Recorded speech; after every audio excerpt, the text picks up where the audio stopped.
freeloading friend refuses to pay rent or get out of my apartment, so I infest the apartment with bugs. Here's what happened. Subscribe to Am I the Jerk on YouTube and hit the bell for notifications.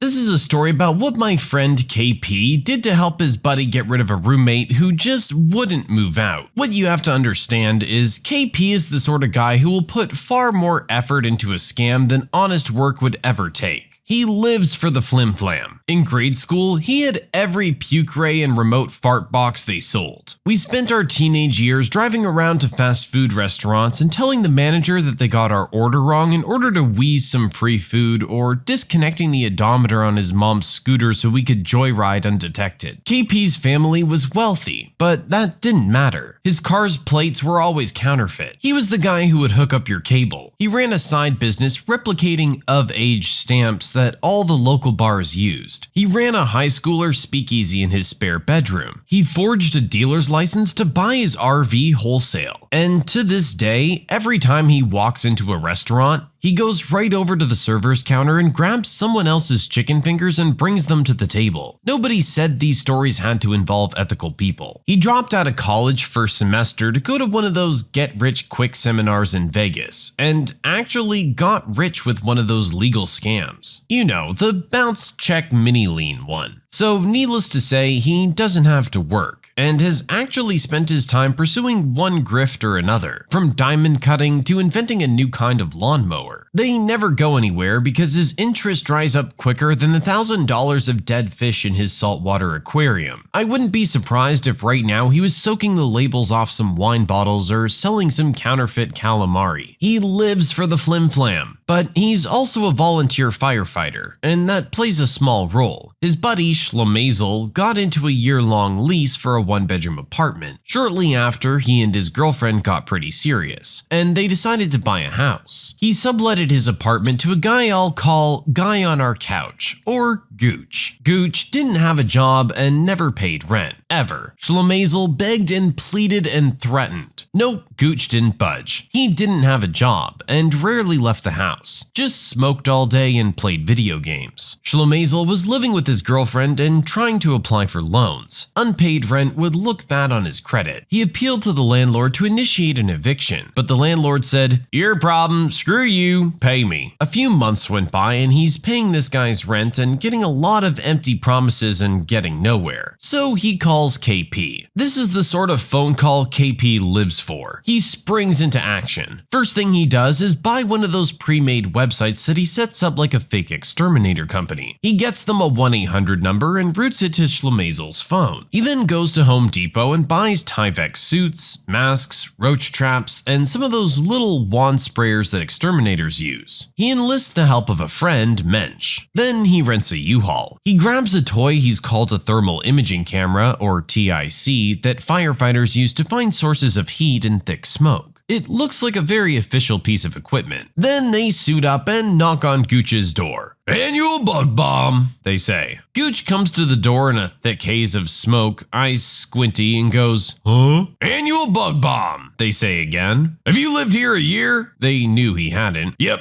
every year we gotta bug bomb your place. Here's our card, you can call the office if you want." It helped a little that, being a filthy stoner, Gooch did have a roach problem. So he lets them in and they start spraying the corners and scanning the walls with the TIC. "Yep, you can see their tracks everywhere. You got roaches in here." At this point, Mensch is taking long strips of roach traps and ripping them off the strip and frisbeeing them into the corners. But he's got gloves on and he's having a little trouble tearing them. Gooch is getting suspicious. These guys are exterminators and this guy can't tear a roach trap off a strip? In a stroke of genius, Mensch exclaims, "I hate when they give me the blue ones," and throws the strip down. They convince Gooch that he must vacate the apartment for 24 hours, that he needs to go stay with a friend, as well as his cat. Cat's gotta go. As soon as the coast is clear, the operation begins. They back the U-Haul up to the door and flag down a passing big guy. "Hey, you wanna make $50 helping us move?" Then they proceed to move all of Gooch's stuff into the U-Haul. A guy like that, what does he have? Some dirty sheets on a futon mattress, a TV, a slab of canned beans and ramen packs. and a litter box that hasn't been changed since the Nixon administration. When that's done, Schlemazel, who's been manning the phones, sweeps in with a digital camera and takes pictures of the empty apartment. He had scheduled an appointment with a locksmith who arrives and changes the locks. They all head to a storage facility with the U-Haul and unload Gooch's stuff into a locker. Schlemazel takes a picture of that too. Schlemazel goes to Kinko's and prints out the digital pictures of the empty apartment and the full storage unit along with a sign. Gooch returns to the apartment the next day to find a sign on the door that says, "Your stuff has all been moved into storage. Meet me at the storage unit at this place and time with your back rent to get your stuff back." On the door is a picture of the empty apartment and a full locker. His keys don't work. At the meeting time, Gooch shows up with the cops. He's called and told them that someone has stolen all of his stuff and is extorting him. KP explains the real situation to the police and says that they may be interested in certain items among Gooch's stuff that resemble heavily used tobacco pipes and hookahs. The cops, realizing exactly what has gone down, shake their heads. They know they can't prove that the contraband is Gooch's. They say KP can't extort the back rent this way. Then they issue Gooch a summons for filing a false police report. Schlemazel never got his rent back, but he did get his jerk of a subletter out.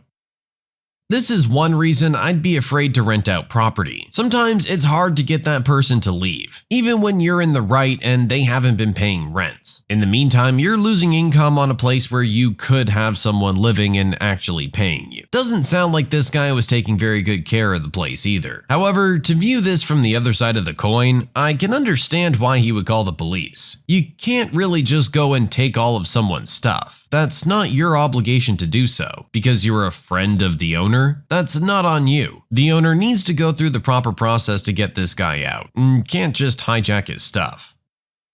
Noisy roommate wakes us up taking video calls late at night, so I had to train him to take them in his room. This is the story of how I used Pavlovian conditioning to train my formerly obnoxious roommate to behave like a responsible adult. So the three of us are nurses and we all live in this company-provided apartment. Each of us has his own room, which is joined by this common area that doubles as the kitchen and dining area. But the walls are paper thin and don't provide enough soundproofing. So if one were to say, have loud conversations in the common area during the late hours of the night, it would resonate through all the adjacent rooms. But if you were in your own room talking to somebody, it wouldn't be heard outside. Basically, any sound that you make in the common room could be heard in all the rooms. Now, this is not a problem during the day, but at night when everyone is asleep, our one obnoxious roommate always decides to have his Facebook video calls in the common room using his phone, waking everyone up with his loud conversations. And since we're nurses, we have to work in shifts. Me and the second roommate work on 12-hour day shifts, 8 a.m. to 8 p.m., while the third obnoxious one works 12-hour night shifts, 8 p.m. to 8 a.m. So the third roommate tends to be awake at night. We get to sleep soundly when our roommate has work, but every time he doesn't have to go to work, the two of us tend to be disturbed by his late night blabbering on his phone. We tried to handle it the adult way by talking to him about it, and suggesting he do his antics inside his own room since while in there, we wouldn't hear his loud conversations, and he wouldn't wake us up at night, especially if we have to go to work in the morning. This worked for a while, but he eventually went back to his old habits of waking us up at night. We were getting tired of the situation, because all we wanted after a long 12-hour shift was to be able to sleep soundly, especially if we still have to go to work the next day. Our hallelujah came from an episode of The Office that I had just watched wherein Jim trained Dwight to crave a breath mint every time he restarted his computer. A light bulb suddenly switched on in my head to use our Wi-Fi to train our noisy roommate. Nobody else knew that I had admin privileges. I just happened to be there when the guys installed it and they gave me the key. I realized that I had access to our Wi-Fi network wirelessly on my phone and could turn it on and off on a whim like a god. My MO was simple. Every time I get woken up by noisy roommate taking his internet calls in the common room, I would turn off the Wi-Fi of the whole house and wait until he goes back into his room before turning it on again. The training took months and countless late nights. After getting woken up by said roommate, I would wait for an opportune time, usually while he's in a deep, loud conversation with someone, to turn off the Wi-Fi. Then wait for him to get annoyed and curse our service provider until he finally gives up and goes to his room. The cue for me to turn it back on. The loud late night calls in the common room became less and less until he no longer took them in the common room at all. This translated to silent nights for me and the second roommate who had to work in the mornings. My method was so effective that he actually thought there was a problem with his phone. Sometime later, he wanted to show me a video of something on his phone, but said that I had to come into his room for him to show me since there was a problem with it and it wouldn't work in the common room. I was grinning like a jerk the whole time.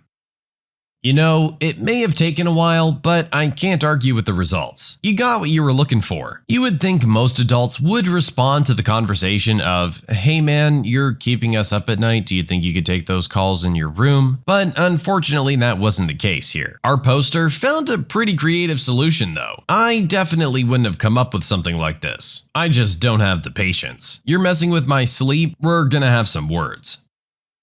Entitled mother demands I give her my headphones because her daughter likes them. Ran into an entitled mom and her daughter at Walmart today. I wish the kid was actually nice, but both were entitled. So for the background, I have an amazing set of Razer Kraken Pro V2 headphones I got off Amazon for like 80 bucks. They're quartz, which just means pink, and I got them to poke fun at my friend because I had pink headphones and they didn't. Plus my previous set, the normal green ones, had just broken. So I was in Walmart getting some sodas and looking at some crap that interested me and listening to music and generally ignoring people. I had the volume up loud enough so that I couldn't hear anyone. I think that the entitled mother was trying to get my attention because I felt someone tap my shoulder and I turned around. Cast is the standard me, entitled mother, and entitled daughter, who was maybe 16 or 17. I take my headphones off to hear her and ask her what's wrong. My daughter likes your headphones. Oh, thanks. How much for them? My daughter really wants them. We've been looking for headphones for ages. I want the pink ones. Oh, I got them off Amazon for…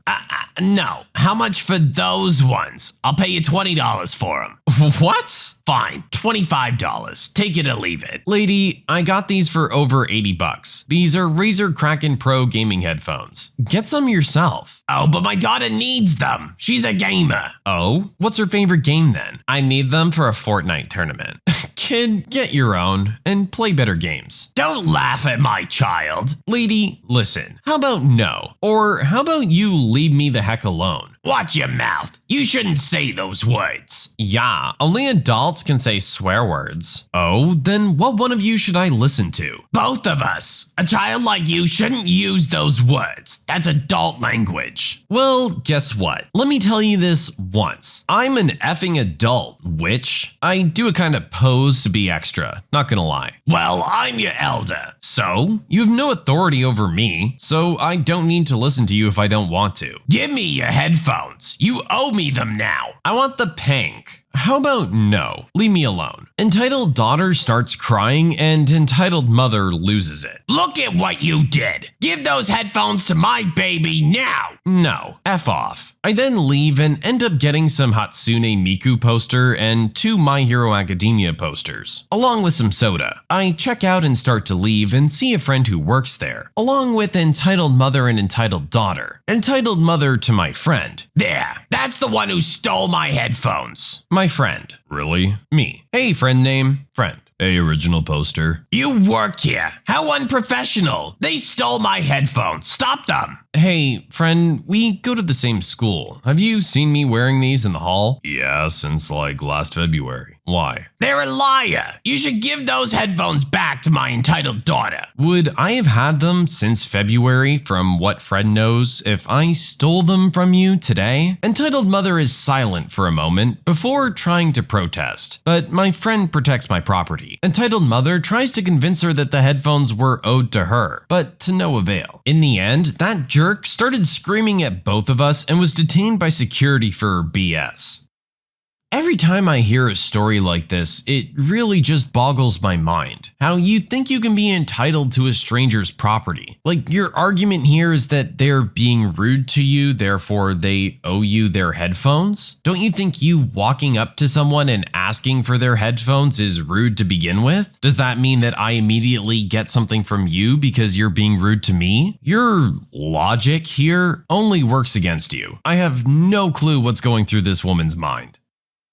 My boss suddenly became a jerk, so we all suddenly decided to abandon him. In the early 2000s, I was working at a graphics and t-shirt printing shop in a major college town in the Midwest. I was a graphic design major, and it just made sense for me to be involved in screen printing and design. The owner of the company was a very socially awkward dude that went to the university and stayed around after graduation to make his money. He had deep roots in the community, was on several alumni boards, things like that. As such, he had many large contracts with universities in the same athletic conference as our college, one of the largest conferences in the nation. This meant we spent most of our days rehashing old sports designs to meet new criteria. A lot of it was event-based, meaning if a certain team won a certain game, there needed to be a t-shirt to commemorate it. I was on call to do that design. Now, we'll call him Ron. He wasn't a cheery guy. In fact, I don't think I'd ever seen him smile, but as of late, he'd been getting more bold with his 3 designers. Myself, Tim, and Carla, who was the art director. He would venture up into the art room and hover while we worked. Evidently, he didn't like what he saw, because he made me take my inspiration board down because it was clutter. The hovering and critiquing didn't sit well with us, but whatever, it's his business. Then he hires his dad. To do what? I'm not really sure. But whatever it was that was ticking Ron off about his designers became his dad's obsession. He started hanging out in the design room and literally real-time critiquing the designs and the amount of time it took us to do them. Needless to say, we weren't happy. So one day, Tim and I come back from lunch and Ron is upstairs in the design room lighting Carla up. He's yelling that she was costing him money because designs were sent back for revisions or took too long or just plain weren't good. As we were all very competent designers and worked under ridiculous deadlines all the time, it kinda confused us. Regardless, Tim and I both liked Carla as a boss and didn't appreciate Ron yelling at her like he did. She came out of the room crying and pushed past us on the way down the stairs and went home. She'd been getting recruited by another printing screen place in town anyway, so she took that opportunity to jump ship. Good for her, we thought. Fast forward a month, and Tim and I were even more unhappy than before, because now not only were Ron and his dad constantly breathing down our necks, but we had a 3-person workload with only 2 people. He became even more pushy and rude and started to become unhinged. I almost hit him once because of how he would talk to us. Tim and I hatched a plan. The CWS, or College World Series, is in Omaha every year. The CWS was Ron's second biggest cash cow next to the NCAA men's basketball tournament in March. Every year, he rented an 18-wheeler with a 4-color process press in the back of it to take to Omaha. The deposit was like $10,000 and another $10,000 for the full rental. We'd watch the games and start getting the designs ready as soon as it was apparent a team was going to win. We print the shirts right there on the spot and had them hot off the presses for people to buy. It was a great system that worked as long as he had people who knew how to design and print the film. So it's the day before CWS rolls around and everyone is getting ready to go to Omaha. Ron was riding in the truck. His assistant and several other office staff were pooling in a van, and Tim and I would drive separate in my truck. It was to be a convoy.